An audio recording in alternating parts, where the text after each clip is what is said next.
Over to you, Ian. Thank you. All right. So, yeah, I am neither Freek van der Herten nor am I one of the presenters at the other two tracks, whether that's APIs or blogging. However, if you want to find out about what dependency injection is, what dependency injection containers do, etc., then you're at the right place. I am Ian Littman. Socials are on screen there. You can also follow along with these slides. I actually have a fair number of links in here for additional information if you want to dive deeper. Those are peppered throughout the slides. They are highlighted. You can, again, follow along using the link on screen. There's also a little bit of code in here that is, there's a GitHub gist on that as well. And my socials are up there, whether you are on Twitter or have run away screaming. So, with that, credit for the kind of original idea behind this talk goes to one Jeff Caruth. Back in 2015, he did this presentation and then proceeded to, for some reason, not speak as much at conferences anymore, so I decided to kind of pick up the mantle because these are pretty important design pattern conversations and understanding how to use dependency injection and dependency injection containers, etc., allows you to, as Naomi was saying in her keynote, build maybe a little bit better of a city in software terms. So we'll actually be covering a lot of ground here, so it's nice that I have a little bit longer slot. We'll go over what types of dependencies you would have in your code base, what exactly is a dependency, and then look at actually injecting those dependencies rather than whichever way you have them declared right now. There are a few different ways of doing that. We'll go through them, refactor some code toward dependency injection, and then get into dependency injection containers with a few examples of how you would use those in practice. Now, we're going to be using kind of generic DI container examples that are not tied to a given framework, because if you're using a specific framework, then I assume you're going to use the container built into it. Now, highly coupled code as defined, where you're relying on specific implementations of specific methods to do exactly what you want. That's not great for maintainability. That's not great for understanding at a glance what your code actually does. Flip side of that is sometimes you're going to need to call another class or somebody else's code in order to do what you need to do. So you need to couple your code somehow. You want to couple it responsibly. Decoupled code, or loosely coupled code, is the idea there is that you have less in your head at one time when it comes to either building something out for the first time or debugging something when it goes wrong.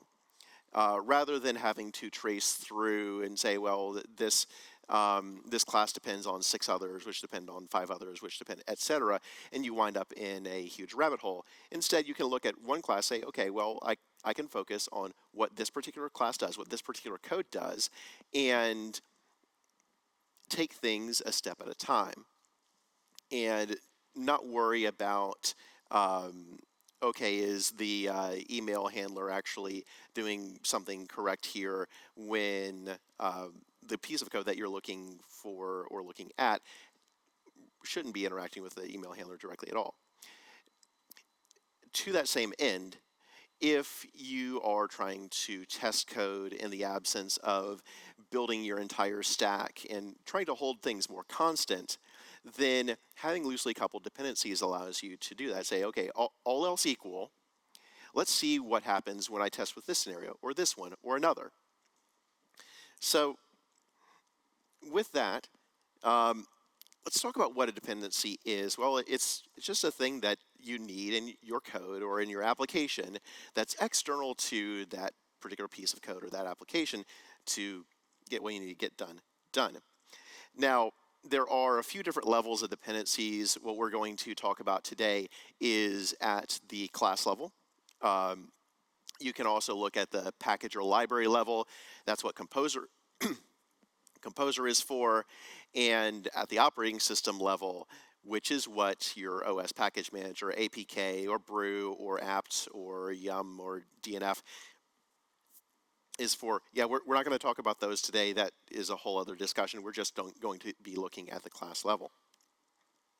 So we'll go through here a few different types of dependencies that either it's like, okay, yes, that's obvious. Yes, my code depends on a database, or my code depends on a caching system that's backed by maybe in-memory or Redis or Memcache or Amazon's white label versions of those. And it's okay, that's easy enough to realize that, yes, my code depends on those things. I should be potentially able to swap them out and not really care about whether the implementation lives on the cloud or on somebody else's computer. Oh, wait. But you go further down this list, it's like, okay, well, we have, say, a templating system. That's another dependency of maybe your controller. Maybe you're using Twig, or maybe you're using something that does like pure PHP templating. Or maybe you need something to build PDFs, or maybe you're saving to a file system, either locally or S3, or something that looks like S3 or something that doesn't look like S3. If something doesn't look like S3, then a abstraction layer like Fly system is useful there, and sometimes even when it does look like S3. For notifications, whether you're sending that via email or using somebody like our wonderful sponsor Vonage for SMS or push notifications or something to that effect. Maybe you throw something onto a queue. That's another dependency, whether that queue is something like SQS, Redis, RabbitMQ. In addition, any APIs that you may call, whether that is something like payment processing, or whether that is one of the 300 plus AWS services that are now out there. And finally, one of your more obvious dependencies is logging, because you're probably not just calling error underscore log everywhere, and likely not calling echo everywhere. Here are a few dependencies that may be a little bit less obvious. So the current web request, now as you get into modern frameworks, it's a little bit more obvious that the request passes through the application rather than it's like, oh yeah, just pull from superglobals and we're good. Environment variables are dependencies on from your application. So if you have, for example, production mode versus dev mode, say if you're running a Laravel app or something like that, that environment variable is going to change how your application behaves, and it's it's external to your application. Your application depends on it. It's a dependency. The current user, along with permissions and session information on that user, will change how your application behaves. And if that user happens to have 4 names to it, or has admin rights or something to that effect, well, the application behavior will change based on that dependency. A few other things that I've personally gotten tripped up before is the current time. Now, maybe that's you're just using that as some abstract timestamp, but if you're doing any sort of math on it, you're doing any sort of checks on it, then your application may depend on what time it is, or maybe what time zone. So that is another dependency that there was a case I was working at a delivery company in the US, and we rolled out something and then it failed on a Sunday morning because something about PHP date formatting was a bug that I had introduced into the system, and that was kind of okay, learn the hard way that the time that it currently is a dependency, and you need to realize that and try and loosely couple to that, or at least be able to, as we'll see later, pretend that it is a different time rather than just newing up datetime or datetime immutable and wondering what happens. Static method calls. Yes, they don't require instantiating a class per se, but they are pulling from some state that may or may not be global. Maybe it's just a helper function that takes inputs and produces outputs.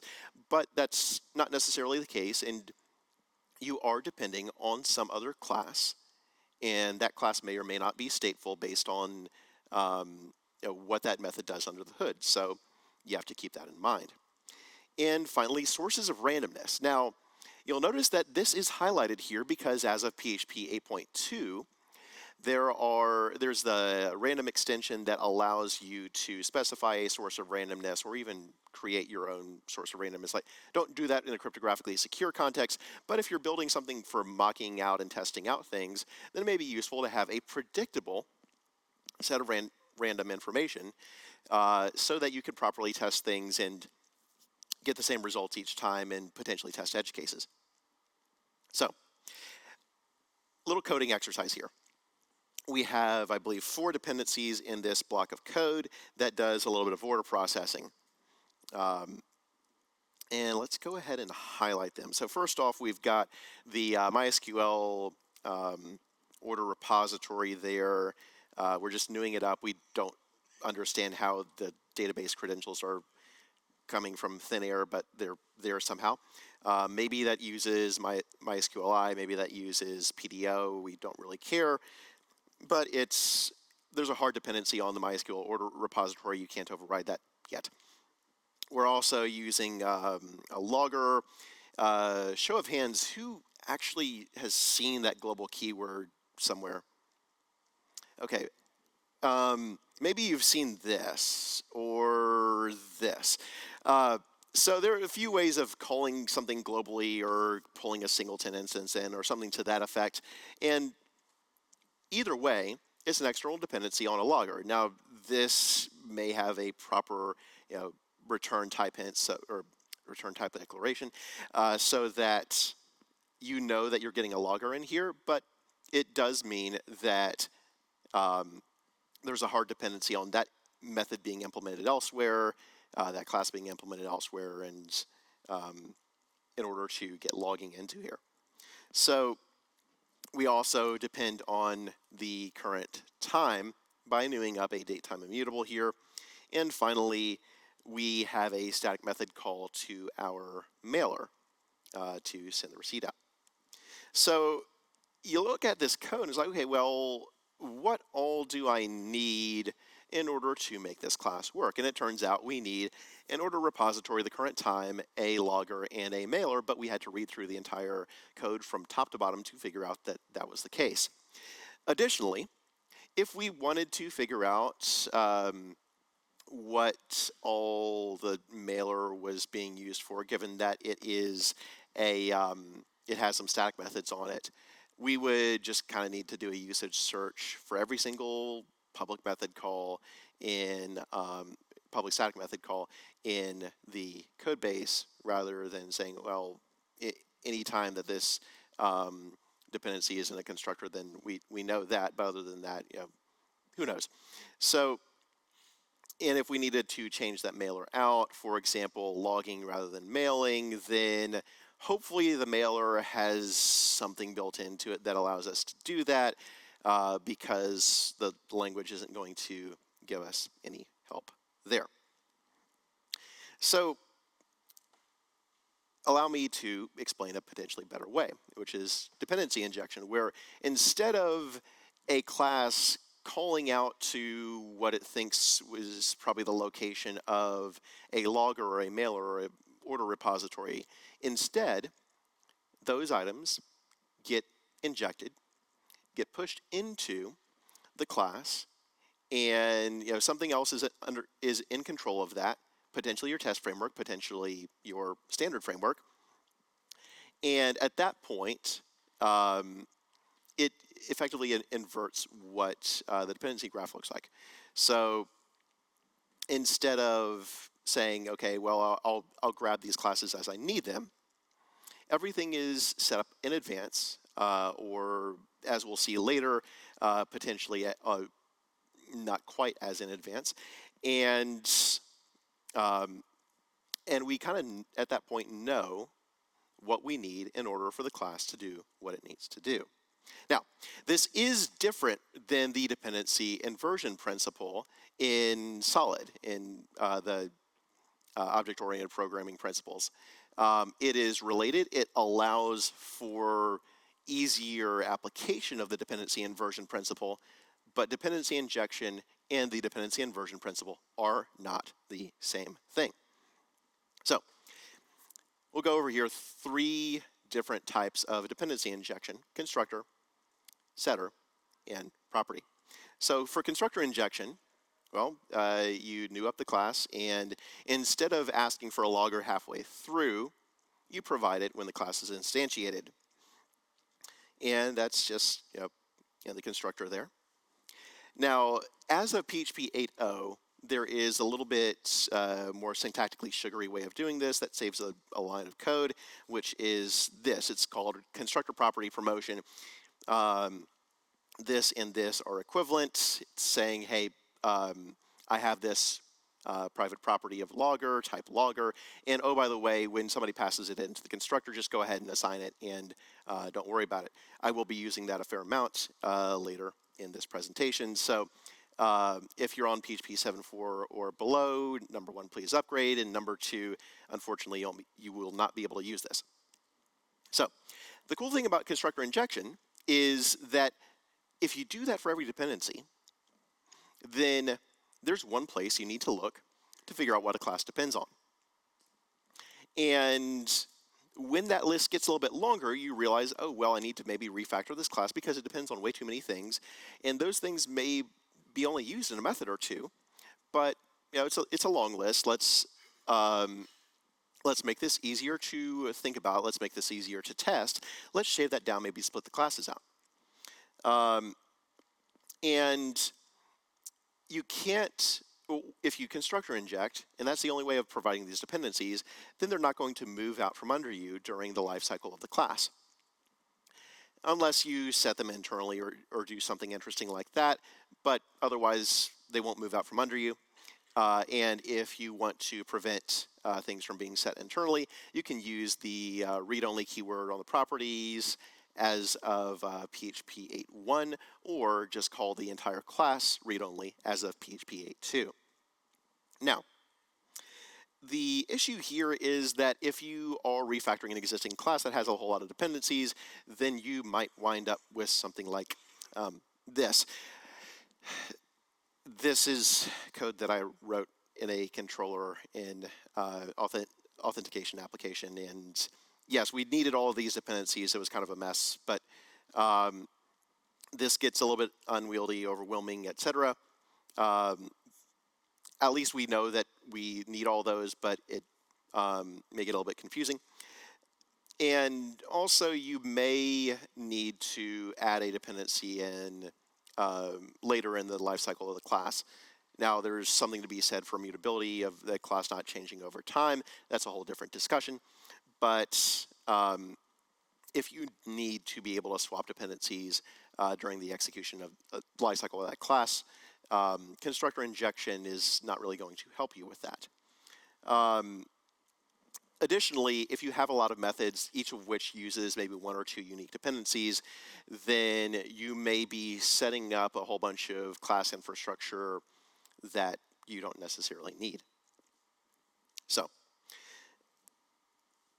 in response to, oh, well, we have this big list of dependencies, oh, I know what we'll do. We'll pass an array of options into the constructor, and then we'll pick those out, maybe test for types, and maybe, please don't do that.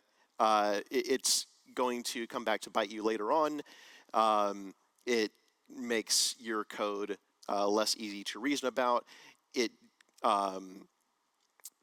doesn't give you that type signature validation that that proper constructor injection would do, and like your IDE is going to complain at you and not know how to autocomplete, et cetera, et cetera, et cetera. If you have optional dependencies in the constructor, then PHP 8.0 allows named parameters. So that will give you something similar looking to an options array. except without the array notation and with proper type checking on each of those values. So definitely do that instead. So next up, we have setter injection. So we may not need a dependency in the constructor, maybe we need it later, and we can just go ahead and add that by still declaring the property on the class, but then having a set method of, for example, set logger, and then calling that method from wherever a logger is already defined and needs to be passed into the class. Alternately, you have property injection, and here you have public properties on the class, and you just assign something to them.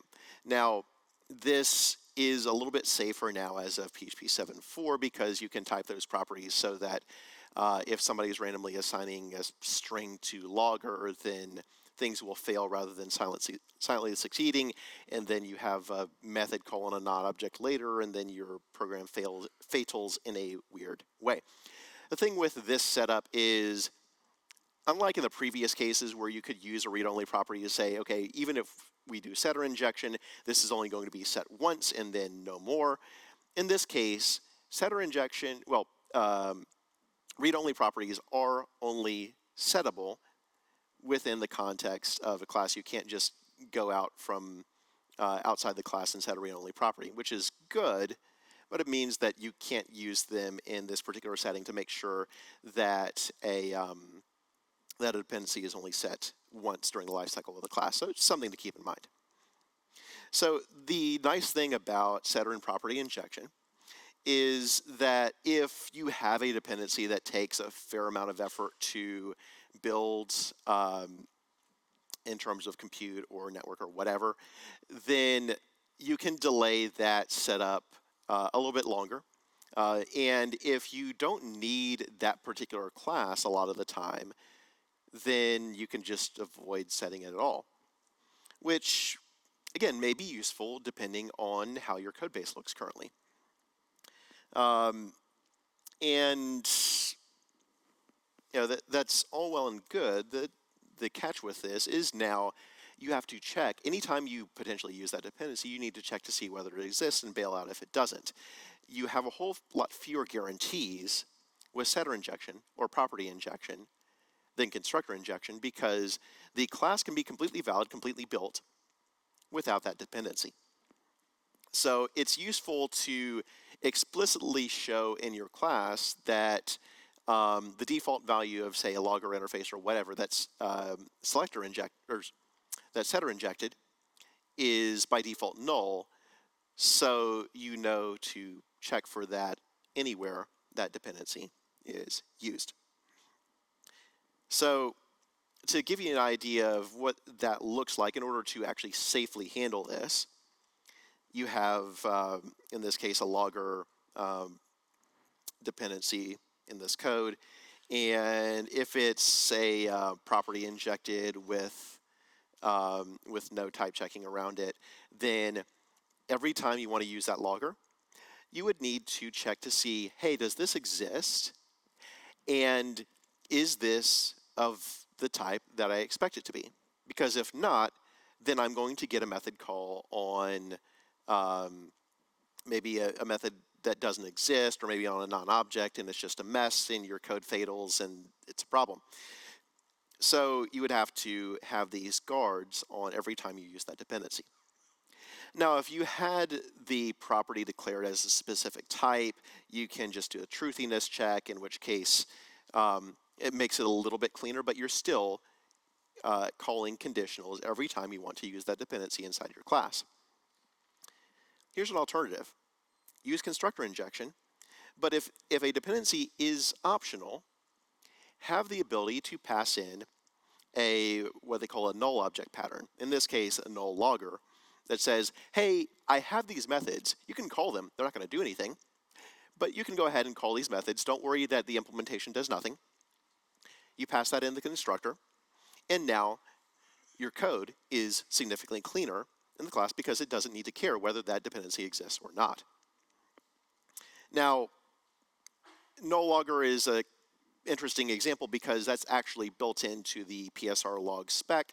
So just use their implementation rather than building one of your own.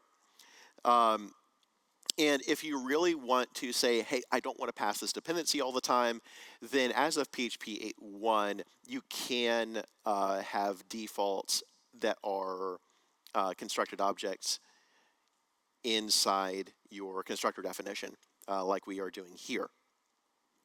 Again, 8.1 or above only. This is why you upgrade to newer versions of PHP, is these quality of life improvements. So one interesting thing you can do with setter injection is you can use a combination of traits and interfaces to tell your dependency injection container, which we'll get into later, hey, any classes that implement this interface, go ahead and call this setter on them, which may reduce the amount of code that you need to write to wire up dependency injection. And the way you do that is you follow these steps of you set up a setter in the trait, you set up an interface with the same signature, and then import the trait, as well as telling it that it implements the interface, and then tell your container or equivalent, hey, if you see this interface, call this method on it, call this setter. This pattern is actually built into the PSR logging spec as the logger-aware interface. So you implement the interface, as well as the logger-aware trait, which has that logger setter, as well as the logger property. Now, unfortunately, you can't implement an interface on a trait. There's an RFC for that. That has gone absolutely nowhere. That RFC is linked at the bottom of this slide. So there's one final type of injection here, and that's parameter injection. And so if you're using a framework that has a controller or action route that takes a request and maybe a response and some other items in those parameters, you are already using dependency injection in some smaller way. The example I have here is actually a Slim framework route callable. It's taking a request, a response, and route arguments as parameters, and then returning a response therefrom. And sometimes that request and response is enough to do everything you need to do. In some cases, you may need database access or whatever to pull additional information. But this is parameter injection, and so is this for folks who want to see an example that's more Laravel-ish. Yes, Laravel has parameter injection both on its controller routes as well as in its commands. So this tightly scoped parameter injection means that you're not worrying about like, okay, well, I have 10 dependencies, but 9 of those are only used in a method or two out of 10 methods in the class. You don't have to worry about that because the parameters are provided directly to that method as local variables, not as properties. And that's great for keeping a tight lid on exactly what your code needs. The con of this is that you have to spend the effort to get those parameters where they're needed and then pass them into that function call. And getting the parameters where they're needed tends to be the hard part because it's like, well, you have to get them from somewhere, and potentially you may not have access to those.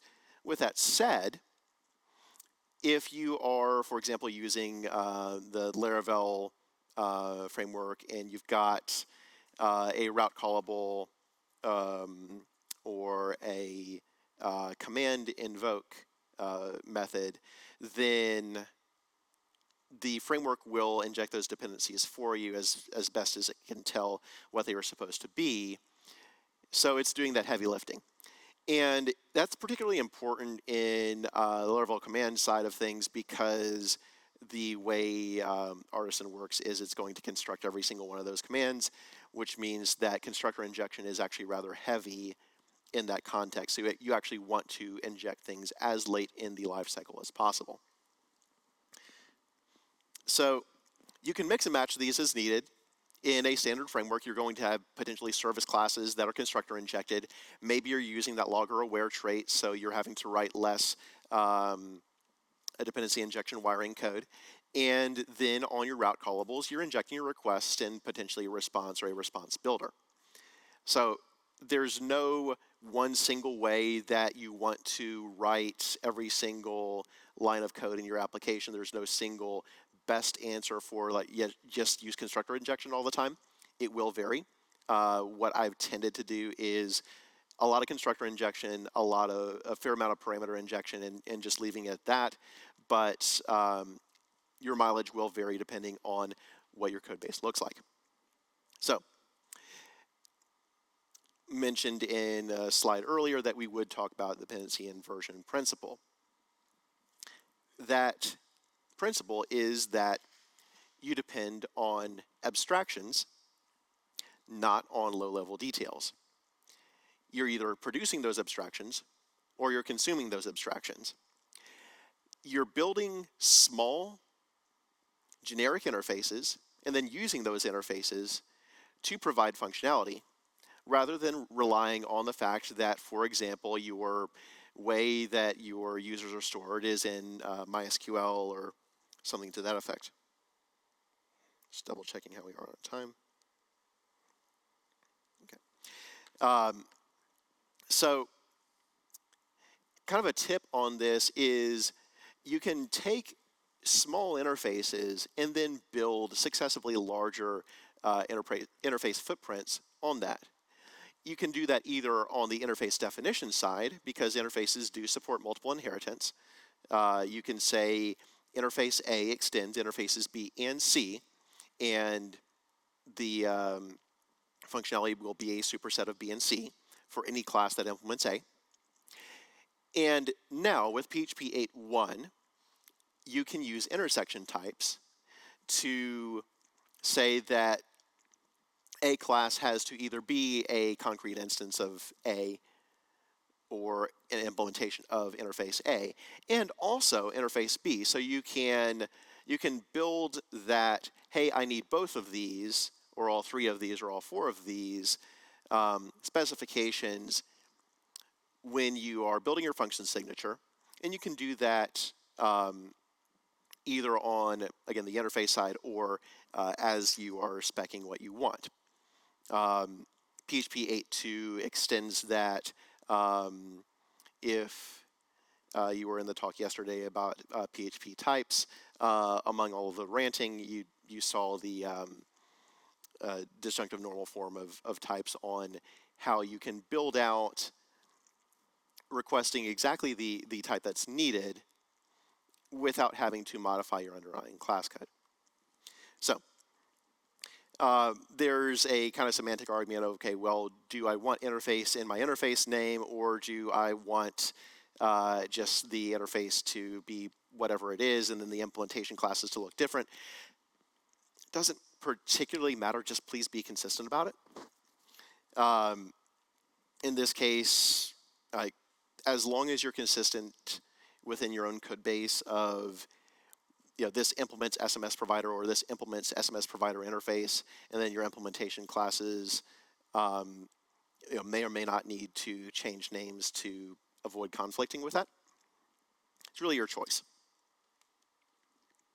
So,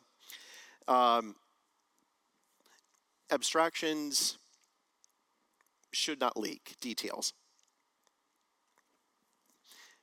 In a particular implementation should conform to whatever interfaces it provides, and PHP will tell you if you either subclass something or you implement an interface, and at least from the type side, whether if you are more picky about arguments that you accept for a function call, or are not providing as strong of a guarantee on what you return. that is idea of covariance or contravariance, and there's an article in and of itself on that, and well, there's that in the PHP manual. You can dig into that in further detail later. But in this case, yeah, the return type, let's say the interface actually specifies a void return type. We're good to go here. There are no parameters. There's void return. The interface exposes forces a return type of acceleration, which maybe that interface specifies, okay, what direction am I accelerating in, what speed am I accelerating at, and what units that speed is in, or maybe the speed is a value object that has units and magnitude in it. Either way, as long as both Vroom and Zoom implement acceleration, then everything holds. You implement the interfaces. Don't rely on specific implementation details there, but whether your vehicle runs on electricity or petrol, you still get that acceleration out when you press the accelerator. So for a more realistic example of something that you would see in your own code base, if you decided to switch the location that your users were being pulled from, maybe you're not going to switch from MySQL to Redis or a gRPC microservice, but you might say, well, my user repo sometimes pulls things from, say, GitHub SSO or Facebook or Google or maybe Twitter if they don't deprecate that API. And each of those, maybe a different user repository, or maybe different branches in the same method of a user repository. But each one of those should return something that conforms to the user interface, or maybe returns null. In this case, we have a nullable return. We're not throwing exceptions if the user isn't found. That's a whole other discussion.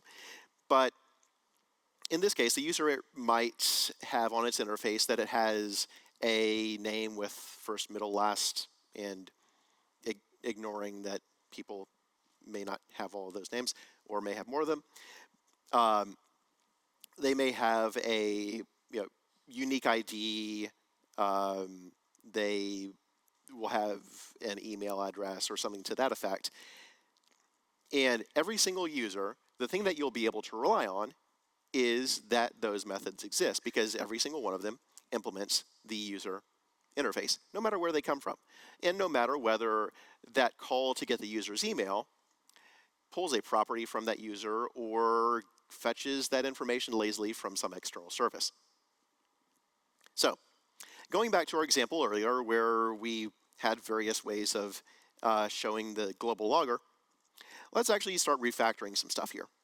So, first off, we will take care of the first two dependencies, the MySQL order repository and the logger. So those are pretty easy. We pull them into the constructor. And now, while we're doing that, because we want to depend on abstractions rather than concrete classes, we're saying, you know what, MySQL order repository, let's make sure that that implements order repository. We're not using the interface in the name of the interface here. It's like, okay, well, we're being passed an order repository. We don't care what it's backed by. It could be MySQL, could be MongoDB, could be IP over carrier pigeon. And so now we've got that. We're passing it into the constructor. It is now no longer the problem of this class to figure out what repository to use and what type of repository. As long as it satisfies that interface, we're good to go. In addition, we've pulled the logger into the constructor. We'd probably use a logger interface here, but this is not PSR3 compliant, so for the sake of showing what's going on, we're using a concrete logger here, and that's fine. And the other piece of the refactor that we did here was, since that logger was a local variable before and it is now a property, we had to change that logger call in the actual method that does things. So let's move on and extract a couple more dependencies. Let's extract the current time and the mailer. So this does we assume that we've done a change to the mailer as well, so that that is a class method rather than a static method. But if we do that, now all four of our dependencies are constructor injected. So if we want to, for example, swap in some stub at any of these cases, or some mock, or what have you, we absolutely can. Now, this is pretty good, but let's make one final tweak here, because if this class stays around, let's say we're running this at a command line interface, we want orders to flow through this service rather than having to build an order service each time. And now that time is a constructor injected dependency, that makes it a whole lot harder. We would have to build this order service each time because the time wouldn't change. So instead of constructor injecting that, let's move it down to a parameter of our complete order function. Now, this requires now that we push a time into it. Now, in the caller, we can just say new date time immutable, current time, that's fine, but we don't wind up with an issue where it's like, yeah, it defaulted the current time and we found an edge case because we did some date math and we're closed on Sundays or something. So at this point, it seems like we have the dependencies in the proper place. And this makes things a little bit easier to test. And it's very clear when we are using something external to the class. The final thing here, because I assume I'm running on PHP 8.2 or at least PHP 8.0, is we're going to use constructor property promotion here and declare those properties. Now, in the previous slides, I assumed that I had properties declared, snipped out of this view. And now those 3 lines that I wasn't showing don't need to exist anymore because they are actually declared by constructor property promotion. If I wasn't declaring those lines, then as of PHP 8.2, I would be getting warnings saying that you're declaring properties dynamically, please stop.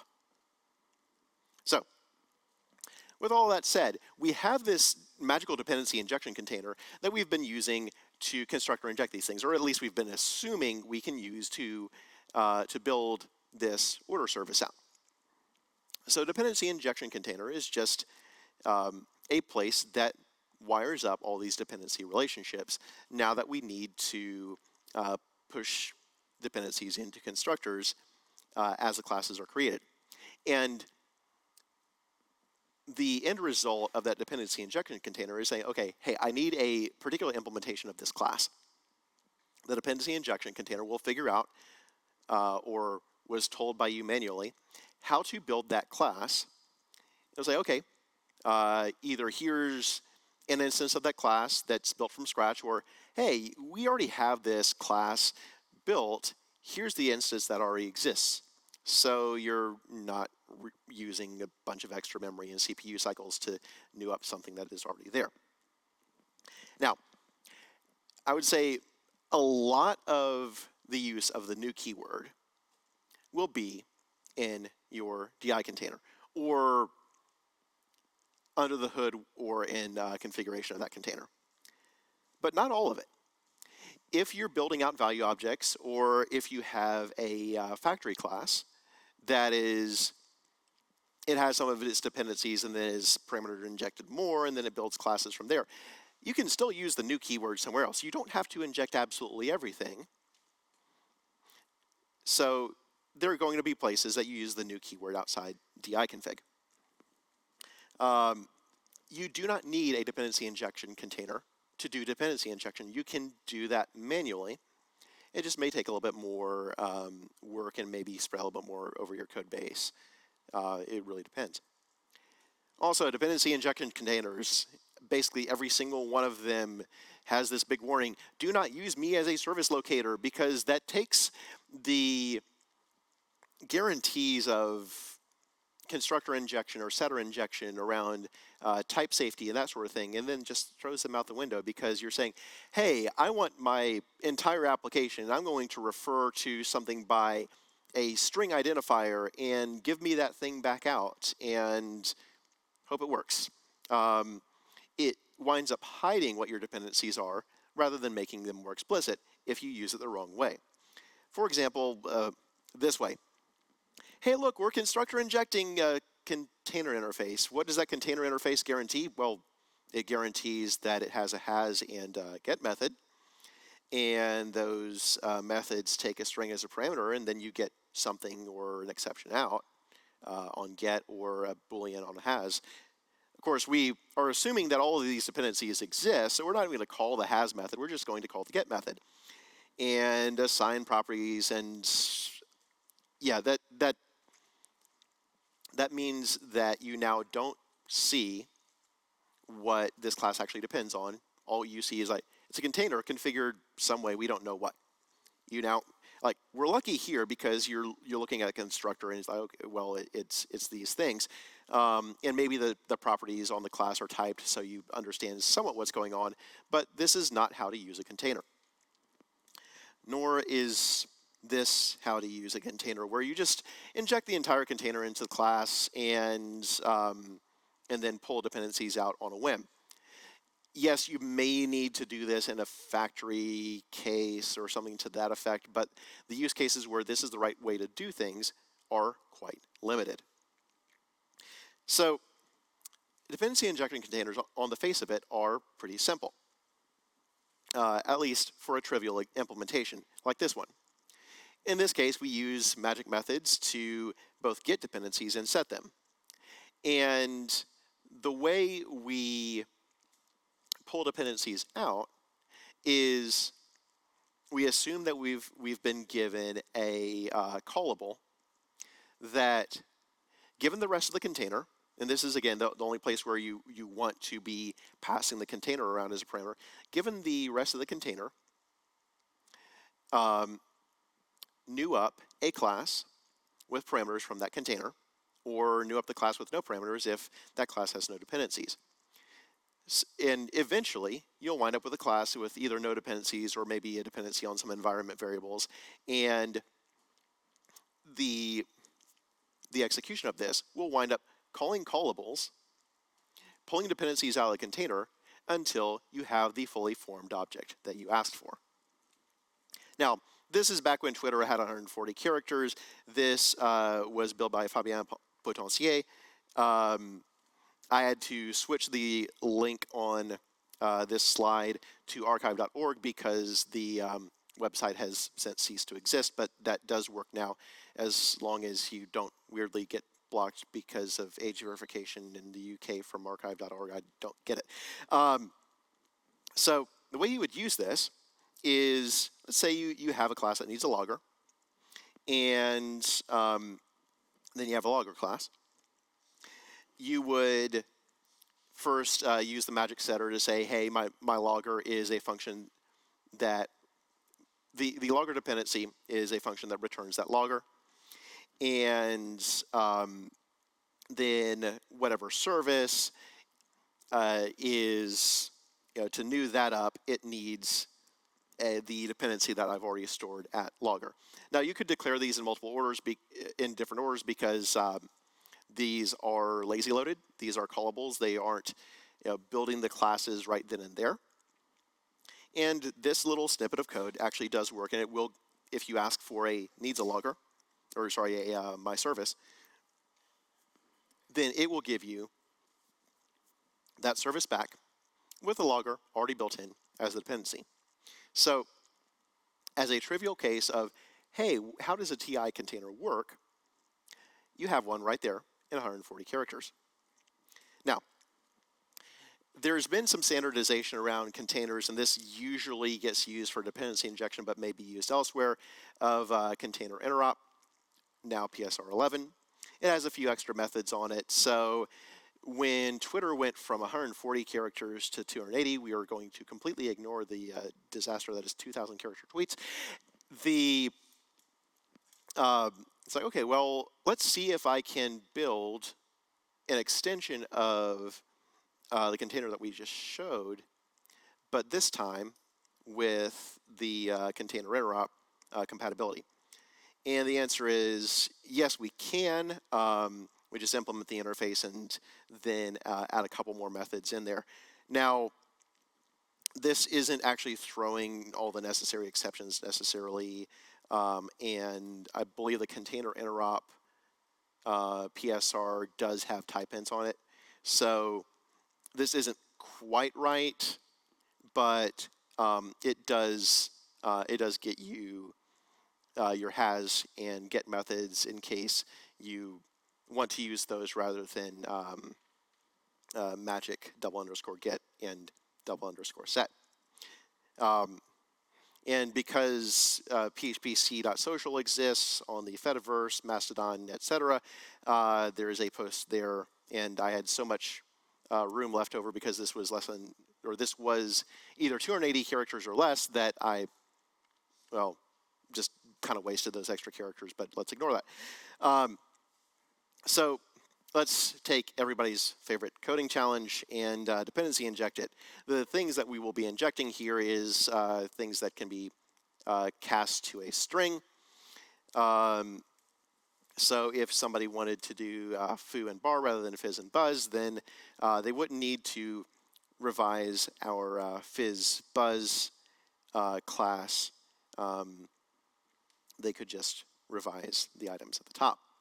So here are our classes, and we've got this invoke thing that, given a number, is going to either print out the number or print out some mix of fizz and buzz, or some mix of whatever fizz and buzz casts to as a string. So we're going to set up that container. We're going to use Twitty here. Set the fizz dependency, set the buzz dependency, set the fizz buzz dependency, and then call this in a loop. And in the case of, okay, we're using Twitty++ here because we actually have that get method that is PSR 11 compatible. And you know that will keep on pulling new instances of those classes out of the container because this is a really trivial example. If we had a more beefy container implementation that might reuse those classes, effectively caching them. So again, this is a trivial example. You could use it in your code base, but there are a lot more featureful DI containers out there. If you have a semi-recent PHP framework that you're using, there's one built in, whether that's Symphonies or Zend or Laravel. I actually did a presentation walking through the Illuminate container back in 2019. That is linked here. But if you don't have a container that is already built in, then you can use one of these four down here, or there are plenty of others. And for the sake of time, we'll look at Pimple, and we'll leave off the other two. You can either look at slides or ask me later about those.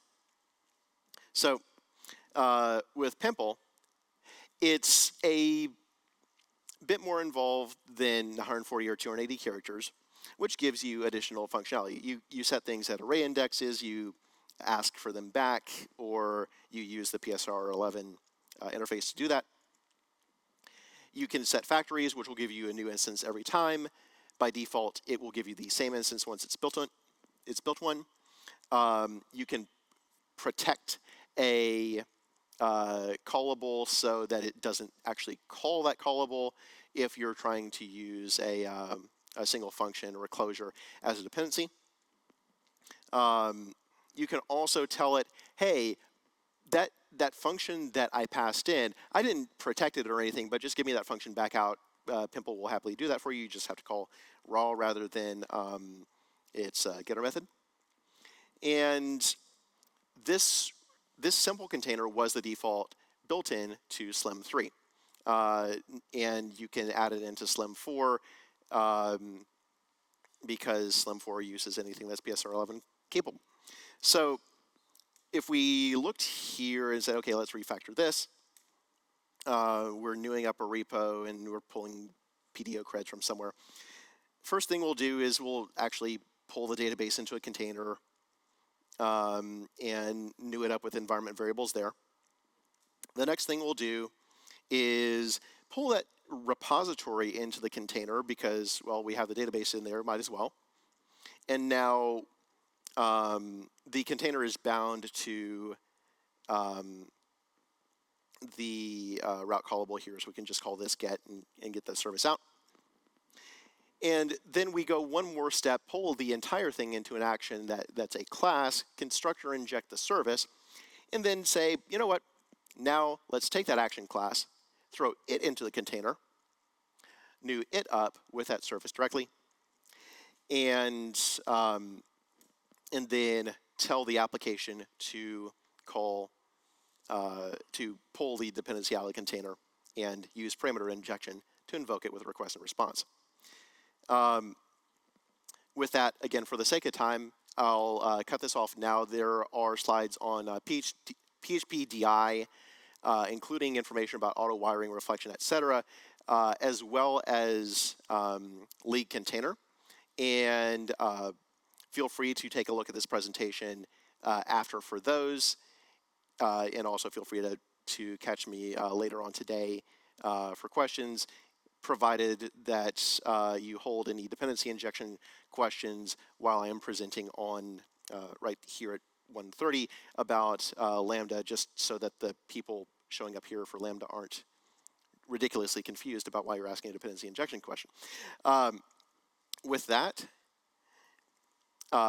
this has been dependency injection for mere humans. I am Ian Littman. You can find me on socials and on GitHub at the links on screen. You can find the slides there as well as a gist with some of the code that was shown. And thank you for your time. This is it's been great.